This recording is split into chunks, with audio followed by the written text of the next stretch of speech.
तुलसी विवाह कथा। देव उठनी एकादशी के पावन दिन भगवान सालिग्राम और माता तुलसी का विवाह किया जाता है। हिंदू धर्म में इस दिन का बहुत अधिक महत्व होता है। धार्मिक मान्यताओं के अनुसार भगवान सालिग्राम और माता तुलसी का विवाह करने से वैवाहिक जीवन सुखमय हो जाता है। जलंधर नाम का एक पराक्रमी असुर था, जिसका विवाह वृंदा नाम की कन्या से हुआ।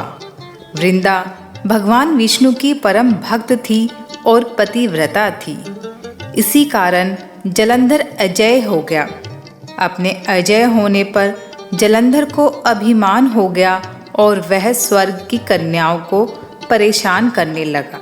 दुखी होकर सभी देवता भगवान विष्णु की शरण में गए और जलंधर के आतंक को समाप्त करने की प्रार्थना करने लगे।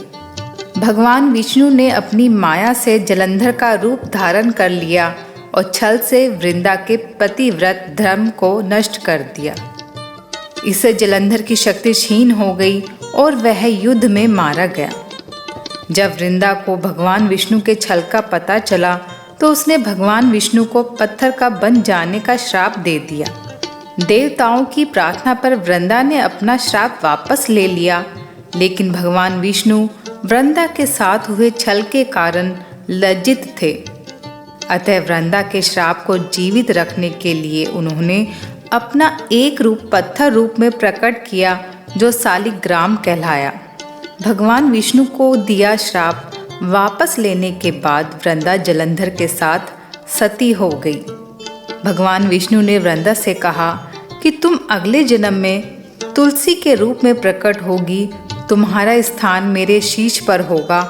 मैं तुम्हारे बिना भोजन ग्रहण नहीं करूँगा।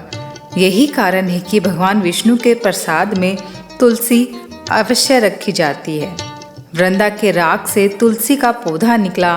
वृंदा की मर्यादा और पवित्रता को बनाए रखने के लिए देवताओं ने भगवान विष्णु के सालिग्राम रूप का विवाह तुलसी से कराया। इसी घटना को याद रखने के लिए प्रतिवर्ष कार्तिक शुक्ल एकादशी यानी देव प्रबोधिनी एकादशी के दिन तुलसी का विवाह सालिग्राम के साथ कराया जाता है। आपको यह कहानी कैसी लगी? कमेंट्स और लाइक करके बताएं। साथ ही चैनल को सब्सक्राइब करें। धन्यवाद।